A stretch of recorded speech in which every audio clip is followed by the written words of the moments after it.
Good evening, good morning, good afternoon, wherever you are in the world. Welcome back to Social Confoes. I'm your host Diego, together with my co-host Sean Luke. Sean Luke, welcome back. We had a long vacation, but we are Yeah. finally back.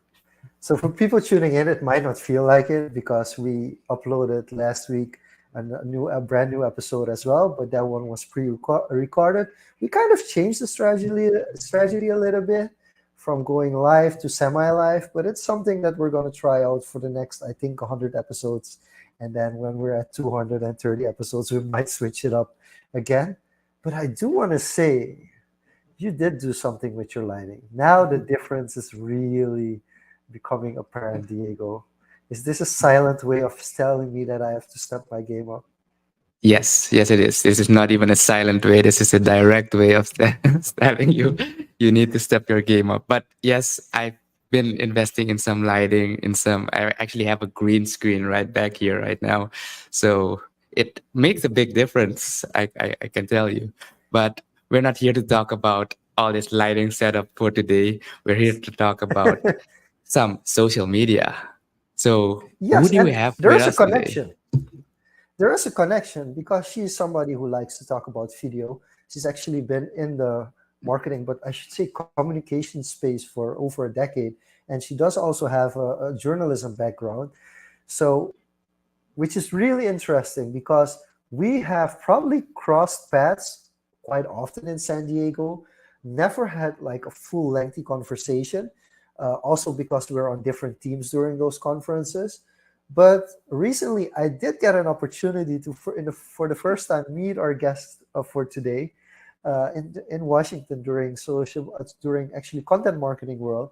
And like I said, she's a renowned expert in video, and she's going to definitely talk a little bit about Instagram and visualization as well. And she runs her own business, helps supports many different clients and many different companies and brands all over the US and probably overseas as well. So without further ado, let's introduce Karlyn. Welcome to Social Confoes. Hello. Thank you so much for having me. I'm excited for this conversation. It's So a the first pleasure thing, to have you with us. Go ahead, yeah, Chandu. the first thing I want to know, like, how did the name of your company come about? I get asked this a lot, and I never have a good story as a backup. The truth be told, I love naming things, and I was looking for something that one hadn't already been trademarked, and two hadn't already had the domain taken. So that's really, I had like a laundry list. And I also knew that I didn't want my company to be my name because people already Okay. have a hard enough time pronouncing my name, let alone spelling it. So I was like, it needs to be something that's audible, that's catchy, that's snappy. So that's kind of where it was birthed. And I also just have a thing for with my writing background. I love alliteration. So Oh Snap Social just felt kind of like rolls off the tongue. So I wish It I had a does. better It story than does. that. Other than that, it was Oh, just that's available. a pretty good story. It's also a very practical story. I feel like you can sugarcoat it a lot, but it doesn't make it more authentic. So I think it's pretty good. And I think you also realize that I didn't even try to pronounce your last name because Ankrom. Well, it makes sense, but when you have to say it quickly, it's like you might stumble upon it. So Yeah. I do understand. But I think one of the interesting things is as well, you study journalism, and back from the days when you studied compared to where journalism is kind of now, like how has that transition been for you? Yeah, and it was funny because my senior year of college, many moons ago, is when I really found that social media was starting to be adopted by the larger brands, even for PR companies. And I was like, isn't that interesting? This whole concept of having online newsrooms was something that was getting birthed out of Web 2.0, right? We're already on Web 3. So when that was happening, I was like, there's something here underlying that is really interesting for me. Because I remember sitting in my news writing class and people were like, I want to be the editor of Vogue and I want to write for Cosmo and I want to be on the New York Times. And I'm like, I don't want to do any of that. And I also knew that well, now we all have to show up on video, but me thinking about being a broadcast journalism with those stressful live shots Nope.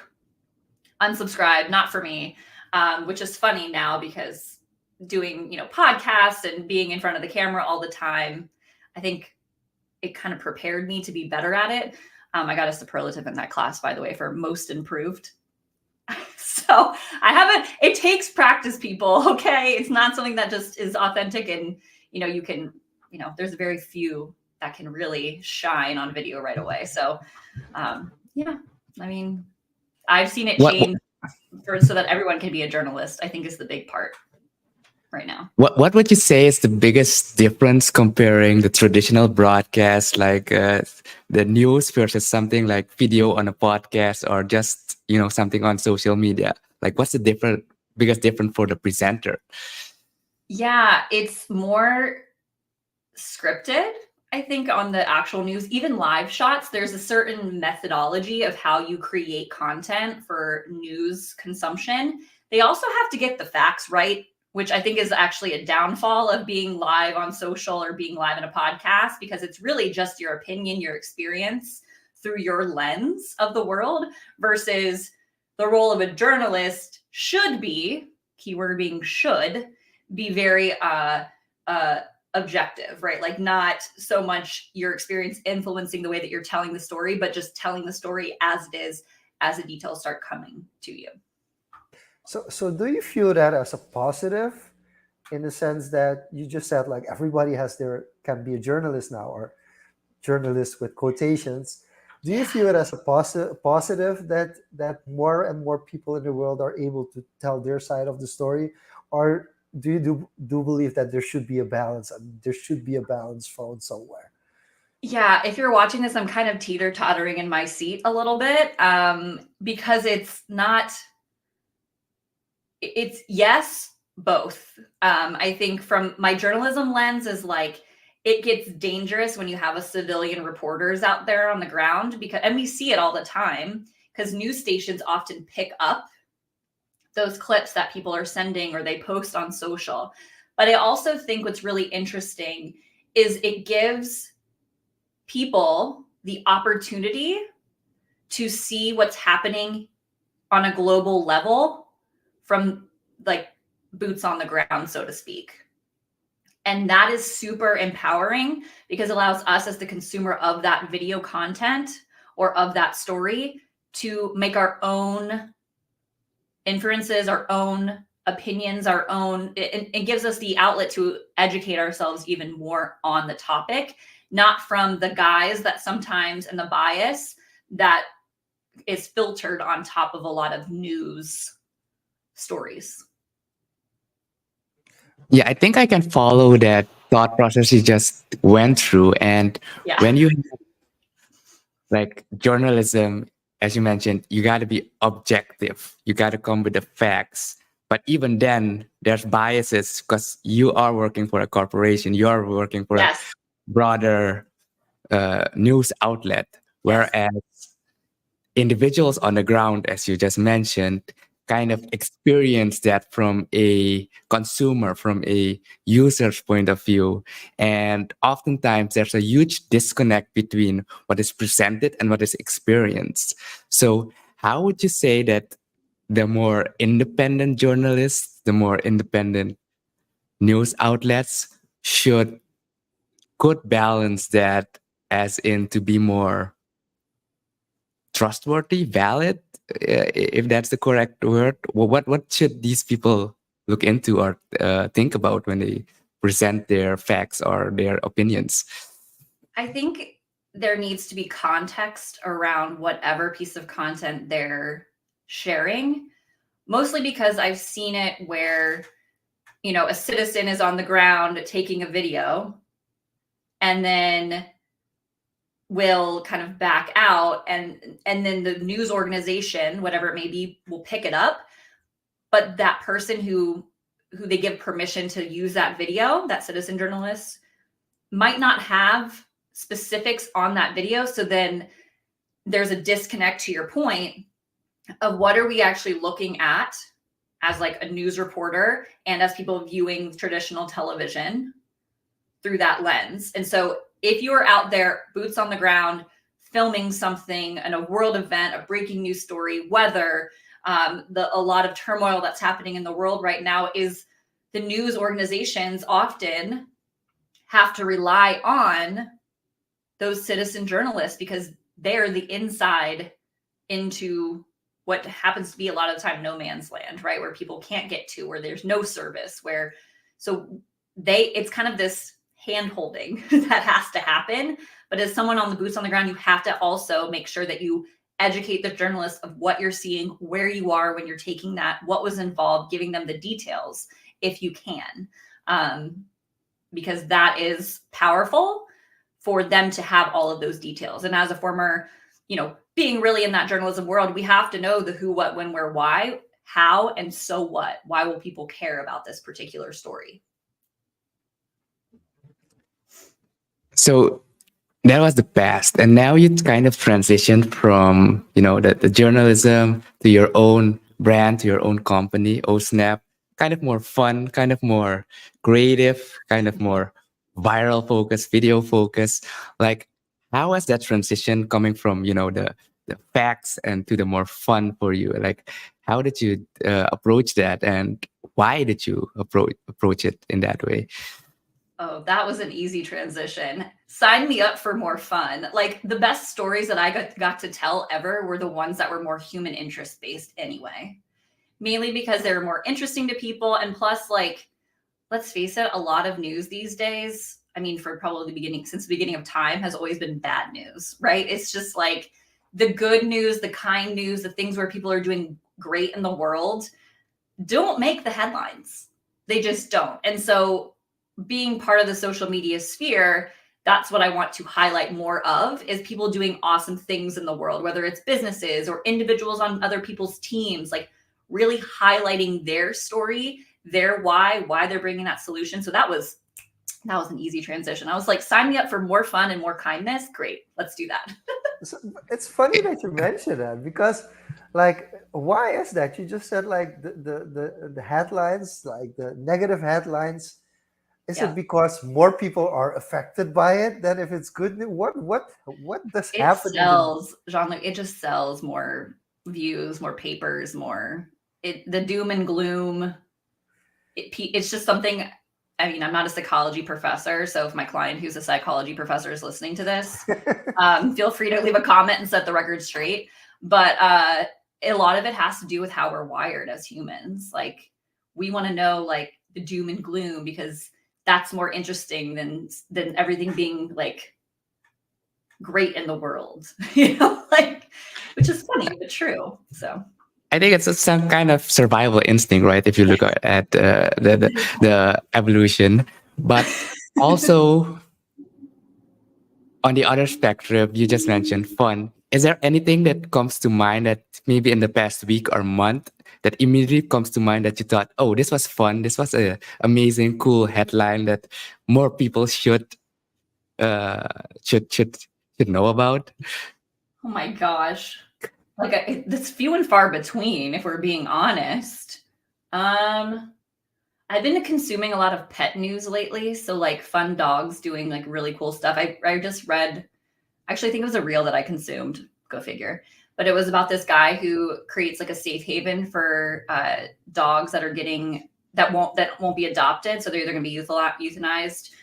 So he adopts them, and one of them was older dog, super skinny, when he adopted her, and then walked through the whole process in the video, told the story, and at the end he kind of came back on camera and was like, look how good, I think the dog's name was Mildred actually, look how good Mildred is doing. And she was beefy and had skin on her bones, and was hiking with the rest of the dogs that he adopted. So that was kind of a feel-good story. And I purposely curate my feed on my Instagram in particular for good stories. And so I think, making sure that you're also curating that for yourself if you want to step into more of that positivity mindset. So the reels really do work in that sense, because you just mentioned you got it from a reel. Yeah. And I was like, that's so nice. This dog is massive. Good for you, man. Like, it was huge. It was like a pony. It's huge. Wow. So on the other spectrum, what's like one of the horror stories, being on camera horror stories that you tell people, especially those starting out, to feel a little bit better that you're gonna make some mistakes online or on Um, video? where do you want me to start is probably the right question. No, just your favorite one. I have a favorite one as well. I So think for me, it was actually recently. I was on a lifestyle podcast and we were talking about, the 5 CTAs that you shouldn't, forget to add to your content. And so I went through like one, two, like, and I elaborated on each. And he's like, okay, now let's like wrap it up. What were the 5 again? And I was like, can we rewind and go back? Because I wrote down the 3 and then I kind of just got on a roll, Mine went blank. And I kind of was like, this is authentic. This is who I am. Sometimes I forget things, like we're all human. It happens. And I think even earlier today was on a podcast where I had to take it from my car. Not really where I wanted to do the podcast, but I had to do it in my car. And it all kind of tied back into being authentic, which kind of worked out in my favor.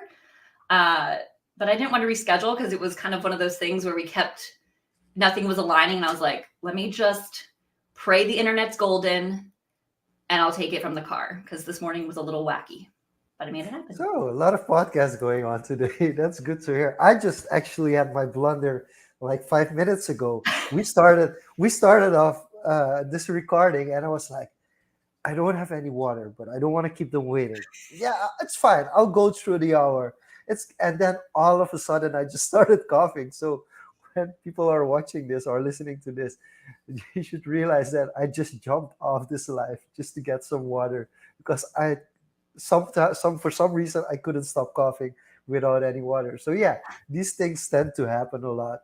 And I think it's a big difference as well between being live, semi-live, and of course pre-recorded. And I think for you, in especially in the social media space, which one do you prefer when? Because I also feel like you could advise people to say like, hey, you don't necessarily have to be live. Like sometimes it's being pushed like, yeah, you should go live, you should go live. But in what instances would you prefer going live compared to doing it semi-live or just completely pre-recorded? I think it depends on your strategy, but for me personally, and again, for some of my clients, it's this way is if you know that you are going to overthink the topic and something is on your heart to share, like now, like there's like this fire that you're like, I need to share this with people, go live. Because the best thing about live is, yeah, it's in the moment and you can either delete it or you can keep it depending on whether or not you liked it or not. I think that is the power of live is you're not overthinking, you're getting content out there for other people to consume. It allows you to later keep it or slice and dice it for smaller clips. Because a lot of times you don't have the time to be like, I'm going to do a YouTube video today. And then you're like, well, then I need to write a script and then who's going to edit this thing? And then it just kind of, the to-do list gets longer. And then you're like, okay, now I don't even want to do it. This feels too hard. I feel too complicated. Where there's live, you rely on what's between your ears and your expertise, and you just share, period. Yeah, I can see that the barrier to entry is kind of, it just record, go live and just blur it out. I was because we're doing the social media conference at the end of the month, and I was on the radio show yesterday, I think, and they sent me the questions beforehand, but I didn't even look it up. And I'm like, okay, and then they did some behind the scenes, and you set the stage, cringe level up, set the stage, prime people for you're open to making mistakes or blundering, and just having fun. And I do enjoy those types of settings instead of the forced up, you need to script it out, have all the points bulleted 1 to 5, and then summarize at the end. Although those are powerful speaking techniques, it is in the moment that you kind of forget. And the fun thing about speaking live is the people don't know what you're gonna say. They don't know. That's one of the, the golden rules. So even if you forget something, they do not know, and you can still build on that later on. So true. That reminds me of so I have a dance background. I still teach dance today. And I did a solo one time, and the music actually wasn't the right edit of the music. So it was like 30 seconds longer than it needed to be. No one else knew it except for me. And I was like, oh, okay, what am I going to make up in between this cut and where it was supposed to catch up? And so I just made up something, and it was fine. I was like a little crushed when I got off the stage, but like I kept it moving. And I think that's a great testament of like, when you are live, in a sense, you are performing, right? And you're sharing your knowledge. But to your point, Diego, like, you don't need to be scripted, and people won't know whether you are or you're not unless you read a script like this, and then you're really boring and sound robotic and no one wants to listen to you. Speaking of your dance background, you also did some viral dance flash mob things in the past, reading in your bio. And I'm curious to know if you're talking about trends, right? Flash mobs were a thing of, I think, a decade ago, and you don't see those 2010. anymore. Yeah. So you Yeah, don't I see like those anymore. led one. That was like the OG Okay. trend. I know. Can you tell us about like what was so intriguing about flash mobs and why dancing on TikTok is so popular right now? Oh my gosh. So I think flash mobs were a thing because they were unexpected, right? Until they were expected, right? And, and that's what I loved about flash mobs. And that's what I also loved about incorporating dance into social. And so when TikTok came out, I was like, oh, this is my platform. This is going to be so awesome. And then I'm blaming this on my husband forever, but he works for the government, and he doesn't, and I don't really know what he does, right? Like, everyone's like, oh, what do you do? Oh, I work for the government. And then like that's where the conversation stops. And so I was like, he's like, you shouldn't be on TikTok. I was like, but why? And he was like, I can't really tell you, but like, you shouldn't be on TikTok. I was like, whatever. But I listened to him, and I really wish I hadn't. So if he's listening to this, I blame you for my lack of virality on TikTok. But yeah, I think what's great about TikTok and dancing, if you have the talent, is it's fun. It moves your body. I loved it in 2020 because like there was literally no human interaction that I was having other than with my husband. So like for me, I was like, ooh, like this is my outlet to keep dancing when the studio was closed. It really got my creativity up a little bit of a level. But I always say, if, as a business owner, you do not have to dance to have a viral reel or TikTok. Like, let me just put that out there. I like to do it just because that's part of who I am, and that feels authentic to me. So from your from your professional expert opinion, which was a better trend? Gangnam Style or Harlem Shake? Are we talking like skills or just like the catch on virality? Yeah, which one did you like better? Harlem Shake or this Gangnam one Style? was like more adopted. Harlem Shake's a little hard to do. Like you can't really get people, you're like down, up, and then people are like, this was like easier for people to like understand. Like what is it, Gangnam Style? Yeah, I realized. and it was easier to do alone, I guess, as well, because for Harlem Shake, you really the premise was to have a very big group, of course. Yeah, and you had to like sell it. You had to like really all like get into it. I personally, as a non-dancer who occasionally, I think Harlem Shake was easier because the viral version, you didn't really have to know how to dance. Okay, there you go. Yeah. So I'm like, I'm looking at it as like a literal dance move, and I'm like, that seems a little bit harder. Yeah, the real Harlem Shake was definitely harder to do. The Harlem Shake that went viral was a little easier to do, I guess. Yes. Yeah. So if you look at the evolution of trends, we talked about the Gangnam Style, dance trends, flash mobs, and kind of now TikTok is really hot. How do you see the past 10 years, your experience, observations in the past 10 years, And how would you project it going forward into the next decade if you're looking at social media trends?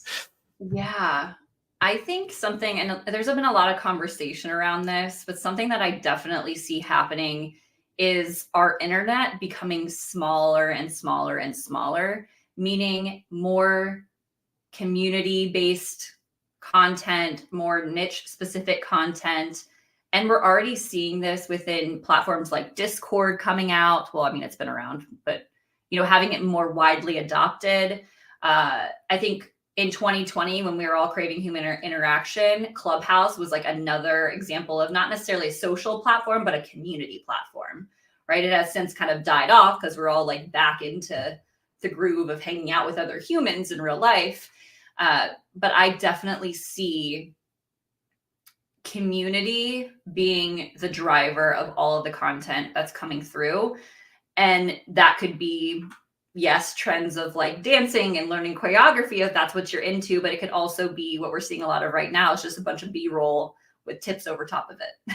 Like I think it ebbs and flows. And it reminds me a lot of fashion trends, right? Where it's like, it kind of comes full circle. Like right now, the 90s trends are back in style. And I was like, I literally was wearing that in the 4th grade. Like, I don't know what's happening. So, I'm like, I will not be wearing that now. The chunky heels and no, thank you. So been there, done that. Don't want to do that again. So it kind of comes back around and comes full circle. And, with adding AI to the mix,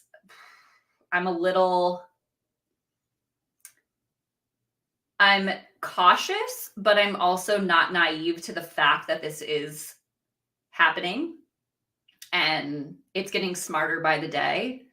And we're the ones that are feeding it extra expertise as well in a lot of different ways, whether we know it or not. So how do you feel about it? Because like in the past, when AI kind of assisted, when you get AI assisted products, we weren't as much conscious about it. Right. Like the fact that Tesla was coming out with cars that practically drive themselves. There's AI built in, but we're like, yeah, that's pretty cool. But we didn't realize like, hey, there's certain movements and the AI is kind of learning from us as humans how to drive the car and is using our data to drive that car. And now all of a sudden it gets a little bit closer. And it's like, oh no, okay, now it's just going to be like daily stuff we do in our daily life that gets done by technology. Do you feel like, especially for video, because I mean, ChatGPT kind of completely changed the whole writing game. And for those who are tech savvy, it's actually more helpful than it's like, oh no, I'm going to take my job.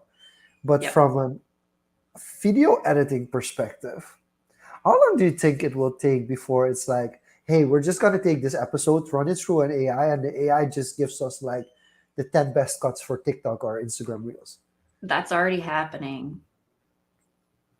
So, like, Descript is one tool where that's already happening. Like, it's but you still have to have the kind of human input. You cannot let it I mean, completely I always freely. I always think humans have to put their thumbprint on it no matter what. Like, because it's learning from us, but at the same time, it's not us. And so a great thing that I did recently on ChatGPT as a great example of this is I fed it like an outline of a blog and I told it to write a blog and I sent it to my blog writer. And she goes, I'm sorry, did you use this on chat? Did you feed this to ChatGPT and this is what it spit out? I said, yeah, like we need to like obviously tweak it, but it's kind of gets the gist. She goes, does it? And she goes, it says everything and nothing at the same time.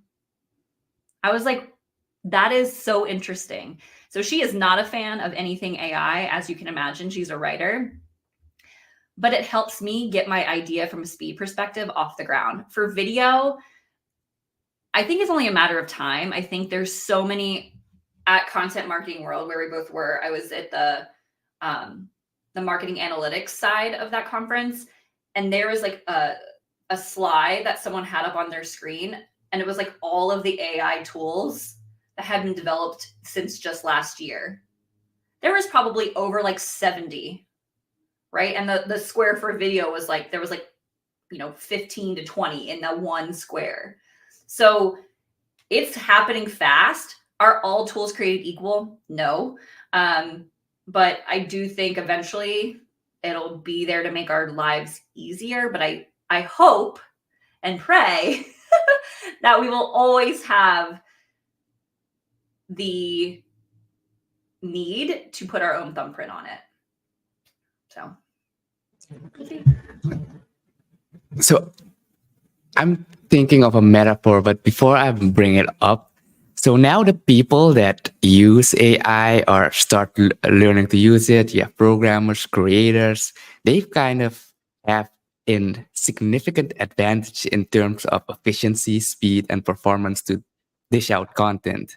Yes. And the people who are stuck in their traditional ways, they need to do a whole production to just get the same thing or nearly identical thing, maybe 80% approximation of that. Mhm. So with technology, if we look at past trends, the past centuries, technology basically enables people as well. Because if you look at the metaphor, a rising tide raises all boats, right? So Yep. how would you see in the next maybe 5 to 10 years when it's kind of more mainstream, when the average consumer also adopts it into their daily life? Do you still feel that there will be a significant gap between those two? Or do you think it will eventually get closer and become a more equal playing field?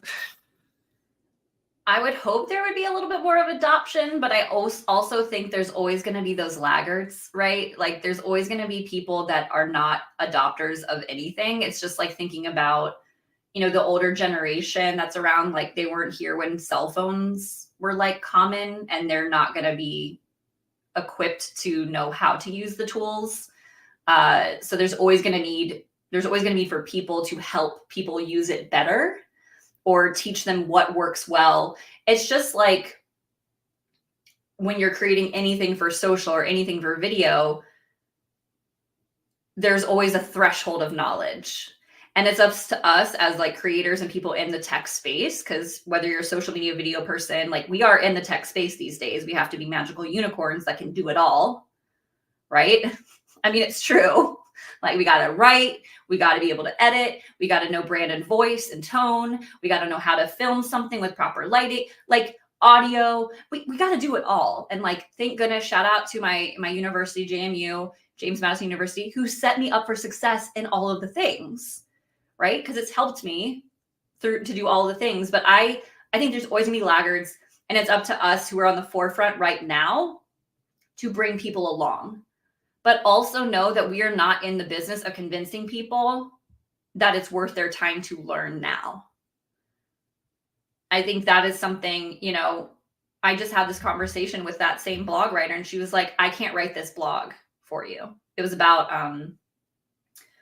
like LinkedIn contributing articles, because essentially their LinkedIn contributing articles are AI suggested content that we as professionals are basically adding our intel to beef up LinkedIn's knowledge and AI of the topic. And it's insane, right? And then in return, they are giving a cute little badge to us. Isn't that cute? Right? Oh, thank you so much, LinkedIn. But that's pretty cool. You're contributing to LinkedIn's success, so they're giving you a badge for it. Yeah, And but they will also indirectly, take it away. They will also take it away in 60 days, Jean-Luc, if you don't keep contributing. Oh wow, yeah, okay, So it's yeah, like, okay. So they're gamifying it, Yeah. right? And they also understand that LinkedIn having a top voice on anything gives you that clout, right? And so they're kind of prying on us marketers who are like, we like to be heard, and we have top badges, but what we're really doing is making LinkedIn smarter. So, which could be a good thing or a bad thing.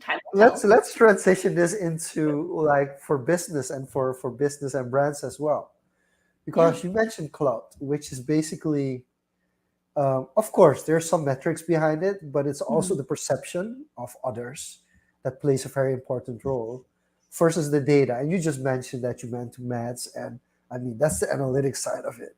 Yeah. And for a lot of creators, when they see numbers, they run away. It's like it's scary. You don't know exactly what's going on. Yeah, that was me. So how do you transition in from like a branding perspective where it's all about the perception of others and perception of the customers towards more data driven kind of marketing? I think this is something, and by the way, I was totally that person that was like, numbers, la, la, la, la, la, don't want to listen, running away. And then I had a friend of mine who was all about data, all about numbers. And she, we like to say, brought me to the dark side and really got me interested in how both sides kind of fit together and work kind of as a push-pull mechanism. And so anytime, and I'll just take social for an example, social media can be very much viewed from a surface level of vanity metrics. How many followers do we have? How much reach do we have? Okay, cool. But you do not own your followers. Zuckerberg does. Meta does. Right? Microsoft, LinkedIn, right? Owns. If they were like, you know what? This has been so much fun. We're going to pack it up and sail into our yacht in the sunset. We'll see you all later. One, the mass hysterics that would happen in the world. And two, how frustrating is it that you don't own all of those 10,000 followers that you like really tried to earn for that silly swipe up feature, right? Back in the day when that was like the goal because you could get the swipe up and drive traffic. I'm going to think about how are you driving traffic now? How are you connecting? What I always say is like connecting the digital dots together. Because you own your email list. You do not own your followers. So how can you bridge that gap, bring people over?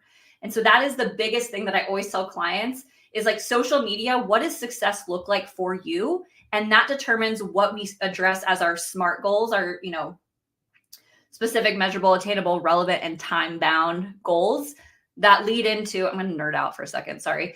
Like that will It's then fine, lead it's to, fine. I'm but I'm enjoying every passionate about second it, of right? it. The hand talking is happening, which then leads to like KPIs, which are key performance indicators of what we are actually measuring to determine what success looks like. Because if it's, example, we could have 100 people that engage with our content, comments, etc. Great, love that for us. But how many people actually clicked on the link to go to your website? How many people clicked on that link to download the thing? How many people sent you a direct message in order to get the link to the thing that you're trying to get them to download, right? It's taking them off of that platform, getting them to the next step. And sure, success in the interim might look like that back and forth conversation, social media, right? But what's that next step? So I want people to always be thinking about, am I really measuring what matters here? Right? To throw some more alliteration at you, right? Like measuring what matters. What is that for you? Because it's surely not maybe what's relevant to a competitor. So why would you follow the competitor's strategy if that's not what success looks like for you? And 9 times out of 10, when I ask new clients that on a discovery call, they cannot answer the question. Ever. Okay, two things I want to go into on that little nerd out. We're gonna put a little nerd out thing on the screen, maybe. But there's two things two things I want to get into. The first thing is, as you mentioned, on social media platforms, Zuckerberg owns the followers, the comments, the engagement, and you just mentioned you own your newsletter list, for example, and you need to transition the people from the social media platforms to your newsletter. Yes. What's your view on the practicality of eliminating or not going through that social media phase and directly to a newsletter? And how practical is that, in your opinion? And then after this, I might go into the second thing on that nerd out. Yeah. Can you ask me that another way? I'm not sure I'm picking up what you're putting down. So we have social media followers on your Facebook, Instagram, LinkedIn, and you want to transition those for ownership to your newsletter. Is it practical to directly go to people and not use these platforms and build on your newsletter? And if you compare that to people who use the social media platforms versus those who don't, what has been more efficient in your experience? So my follow-up to that, just to make sure that I'm picking it up, right, is how are those people coming to like our site? So to get them to Yeah. sign up. So again, you can do it several different ways. Social media is just a sliver of your overarching marketing objectives, right? And tactics. And so what I've done in the past is when I'm networking, I have a QR code on the back of my business card, sign up for Snapshot, which is my email newsletter. And then I have the ability as well to reach out to people directly, have it in your email signature. I mean, there's a lot of different ways. SEO is really important. So search engine optimization for blogging. I've been blogging, let me tell you. You think social media is slow. SEO is slower. I've been blogging for 3 years every single week, and we are getting traction finally. Yay. But it's taken that long. I'm like, listen, what is happening here? But it's because I was writing about things that I actually cared about, maybe not like what was great for SEO. And then, a few blogs strike a chord with people, which is great. So it's driving more traffic. But you just have to have like whatever you do, whether it's speaking in person or at the bottom of your email or, signature or on your business card, like what is that success, and have the ability to track all of those metrics accordingly. I don't know if that answered your question, Diego. Yeah, that's give me some broader insight. So Okay. the follow-up punchline was question is coming basically, now. yeah, the punchline from what I'm getting from that is, yes, you can circumvent Mark Zuckerberg and Microsoft and LinkedIn, and you can circumvent that and still be a powerhouse in Yes. digital marketing. Yeah. Yes. Yeah. And so that So means if you have 2,000 or 2,500 followers, you can still have a 6-figure business. And that's what I think people don't realize is they get wrapped up in the vanity metrics, because people with 100 followers can have $1 million business. Oftentimes it's the ones that are like touting all the things that don't have actually anything. And I've seen that firsthand from the inside of some of these bigwig groups. I'm like, oh, like they get their award, they stand on a stage, and then the next day they're bankrupt.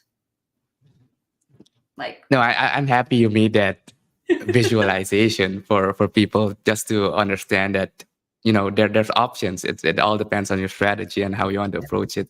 Do you want that vanity? Do you want that clout? Or is it, about something else? Right. Yes, sir. No, I mean, we've all heard the stories of influencers with 1 million followers who can sell over 30 T-shirts.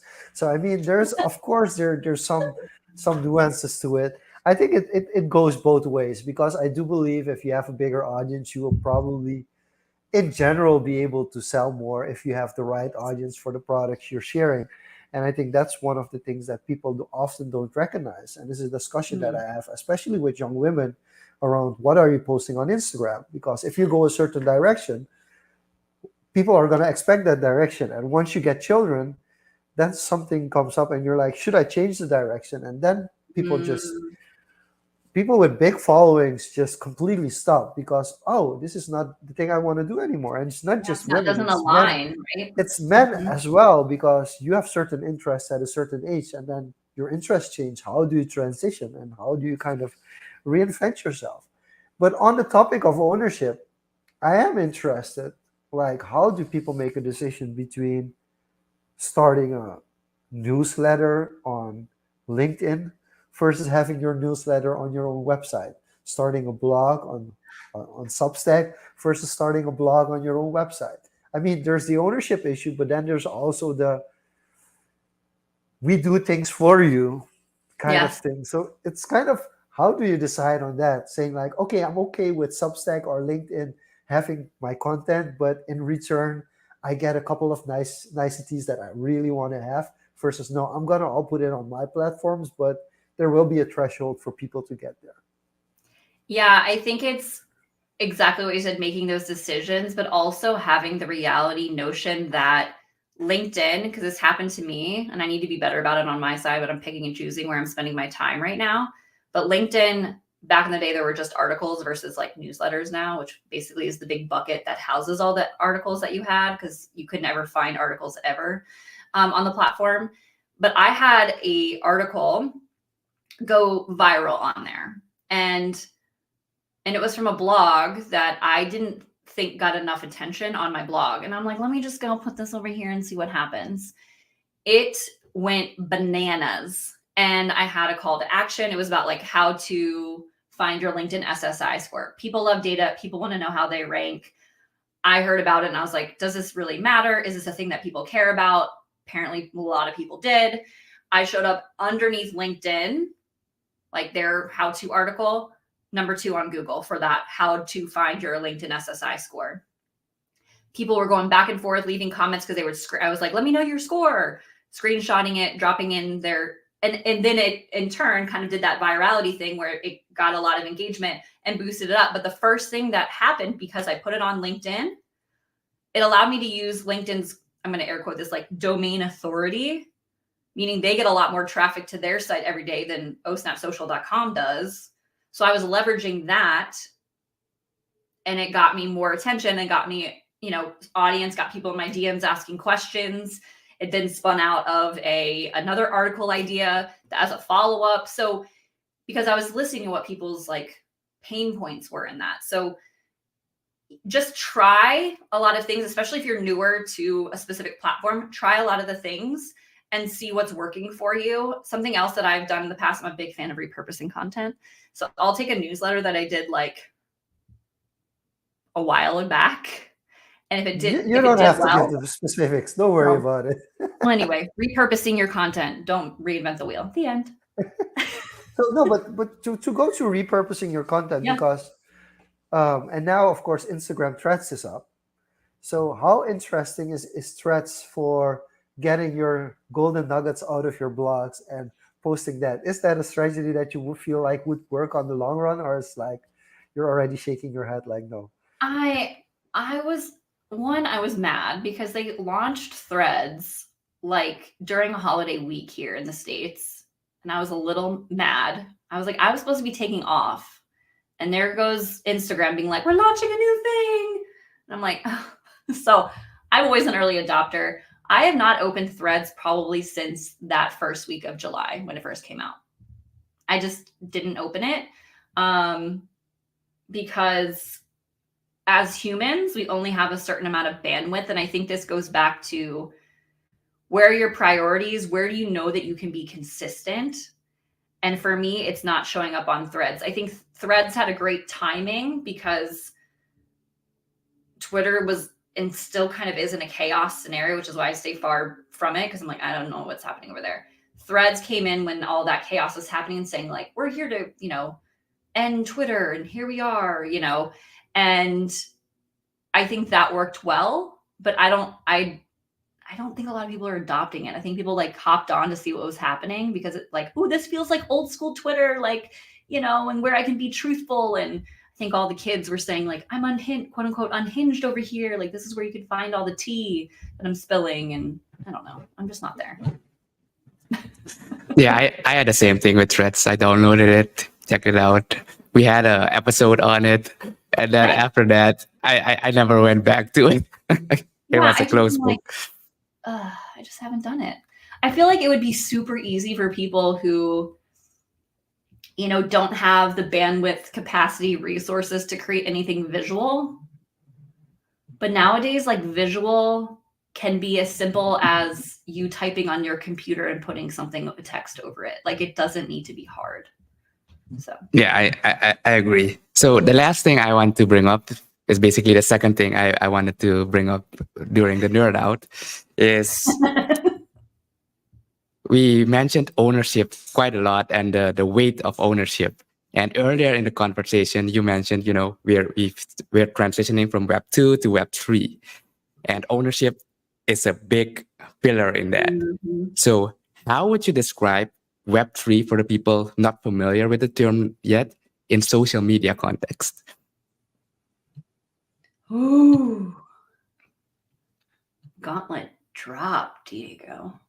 Web 3. I'm going to butcher this probably. Web3 It's your is, opinion. It's not fact oh based, my, as we said. yeah, this is not coming from the journalism side of my existence. I view Web3 as just like the adoption of AI, the adoption of like a community sharing, blockchain. Like when I think Web3, I think AI, blockchain, like technology, Midjourney, which is like the AI art. And there's a lot of controversy around who owns what there with copywriting and art and all the things. It's also like the metaverse and virtual reality and having, our VR goggles and like having staff meetings in person, but like in a goggle. It's like it feels very futuristic, but like we're here. It's like something that we dreamed up in 5th grade is like happening. And it's a lot for us to consume, but I also feel like it's a very exciting time to be in this space. Because I also think consumers with the adoption of Web3 are going to become even smarter because we're going to be able to tell what's real and what's not. But also right now, there's some things that I'm like, there's no way this is real. And it's AI. And I'm like, my brain like explodes. So it's a wild world right now, Web3. No. Awesome. I think that says a lot. It's like really a lot to take in, and basically the future as we imagined is here. And yeah, you just gotta try it. I would say. But Jean-Luc, you got anything left in your? Yeah, I was wondering if you wanted to do some overrated, underrated as well, because we haven't done that in a long time, and I think Ooh, Karlyn yeah. fits perfectly into that category. So. We're gonna, of course, you already getting ready, so that means that you know what's about to go down.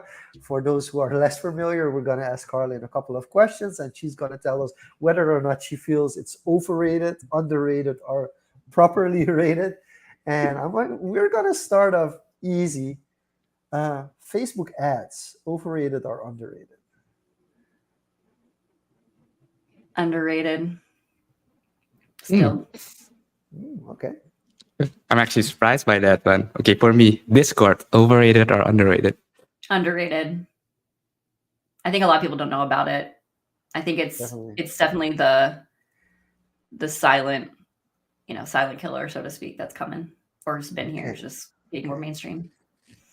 We're gonna keep it general, but another interesting one: Bitcoin, overrated or underrated? Overrated. Holy moly. All right, and last one for me, if we're talking about, yeah, I lost it.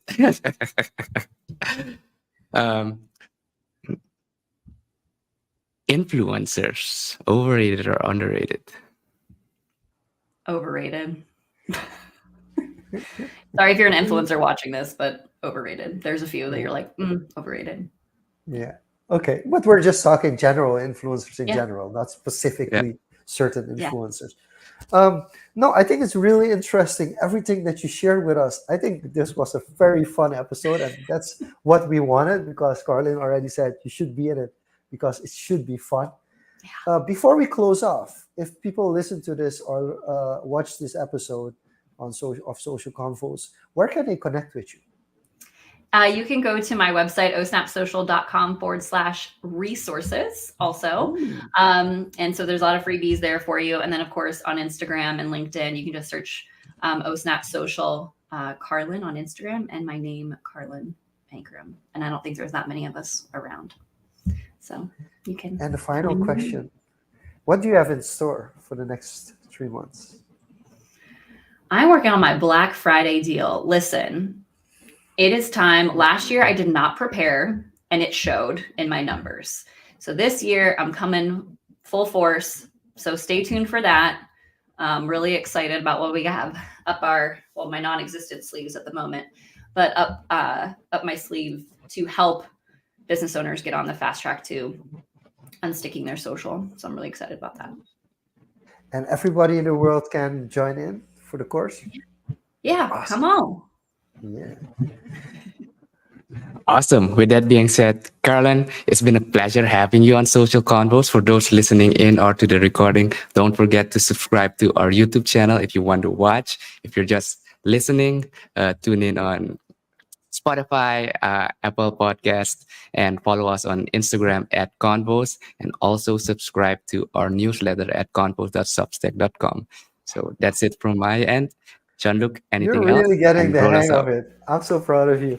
Karlyn, again, thank you so much for everybody tuning into this episode. Thank you as well. We're closing off, and of course, we'll be back here next week, same place, same time. Bye bye.